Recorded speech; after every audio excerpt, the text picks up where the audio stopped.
So, in this lesson we're going to be talking about HDR versus AEB. Which one should I use? What the heck are they? HDR is high dynamic range, while AEB is auto exposure bracketing. They kind of do the exact same thing with one little difference. So let's talk about HDR first. So like I said, HDR stands for high dynamic range. Basically what happens with an HDR is that your camera is going to take 3 different pictures. The first one is going to be exposing for the highlights. So say a sky is really bright, it's going to make sure that sky is nice and blue, not overexposed, not underexposed. The second picture is going to be for the midtones, so it's going to get a nice evenly lit photo. And then the third photo is going to be exposing for the shadows. These are the darker areas of your image. It's just going to get highlights, midtones, shadows. And then after all of those 3 pictures are done, which takes literally like that, it's going to combine all of them together to form a nice evenly lit picture with nice highlights, nice shadows, and evenly lit midtones. So your whole image is exposed properly. I love HDR images. I take them all the time. I wouldn't say I take them every single time, but I take them a lot. So AEB, auto exposure bracketing, is almost the exact same thing. It takes 3 different images for highlights, midtones, and shadows. So it takes all these pictures and it keeps them separate so that you can bring all of them into Lightroom later and manually combine them yourself and edit that way. Some people like it because you can kind of fine-tune maybe a little bit more.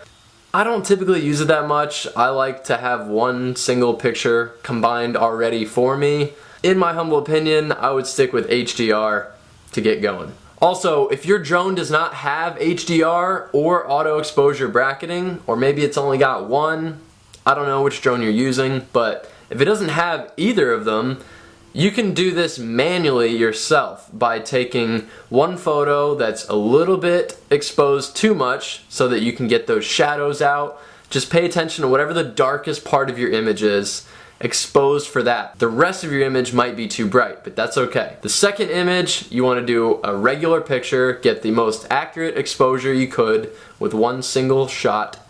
And the third photo, bring it down so that you can expose for the highlights. So you want those shadows to be darker and the highlights to be evenly lit. And then we can combine them all manually later in Lightroom. And happy days, you've got HDR photo when your drone doesn't even have it for you. I've got your back. At least I try to. So we are now in the main interface. Click on those same 3 dots. And you can go over to the camera, which is at the top of that menu.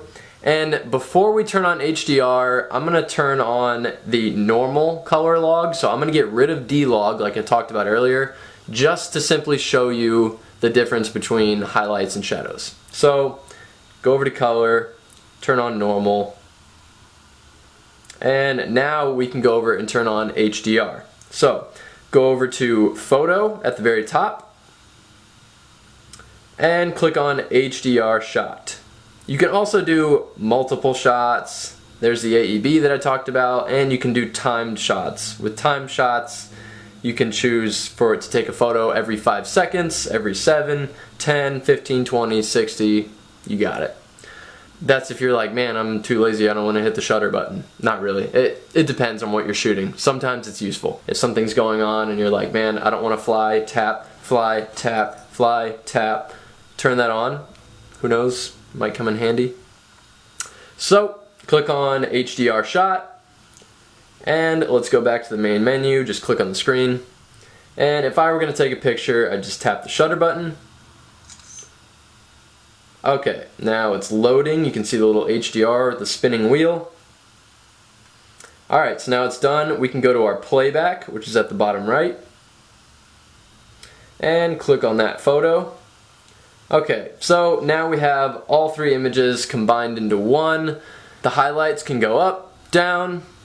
The same with the shadows. The shadows can go up, down. It just gives you a lot more room to play with when you take an HDR shot. You have a higher chance of getting the correct exposure that you wanted. If you take a normal photo, you might have the sky a little bit too overexposed, and when it's too bright, you can't come back. It's okay to be a little bit darker. You can always bring shadows up, but when you take a picture that is too bright, there's no coming back. There's no information behind all that light. So HDR is kind of a little fix for this. So if you want to do auto exposure bracketing, I'm going to show you that right now. Auto exposure bracketing, like I said earlier, is it takes 3 to 5 shots and it keeps them separate so that you can edit them manually in Lightroom later, or whatever editing program that you're using, but in this course we're going to be using Lightroom. So I'll show you how to do that right now. Go to the same 3 dots that we love, go up to Photo, and select AEB, which has these diagonal lines, and you can choose 3 or 5. So I don't typically do 5, I just stick with 3. If you want to do 5, go for it. It's a few more pictures to keep track of in editing. I don't like all that work, so I'm going to select 3, and we'll go back to the main menu. Same thing, take a picture with the shutter button. You can hear it. It's all loaded. Let's go down to the playback. Click on that second picture. Sorry, first one actually. They load in sequential order, so the newest will be the first one on the list. And you can see AEB, 3 photos at the top left. It only shows up as 1 until you click select. So if I click select, now you can see all 3. So the first one, you can see that the highlights are exposed really nicely. The kitchen's lit pretty well. The middle is mid-tones. It's going to be fairly neutral, like a normal picture if you were to take one. And the next one is exposing more for the shadows. So you can see the highlights are a little bit more blown out because it's trying to bring up those shadows a little bit more. So those will all show up in Lightroom as separate pictures later. I personally prefer HDR, as I said earlier. I completely recommend taking them because, like I said, it might save your butt later. Just take one after you take a normal shot. This assignment is to take an HDR photo of the exact same shot as an AEB photo. Take 2. So go find a subject that you like. Maybe it's a building, maybe it's a sunset.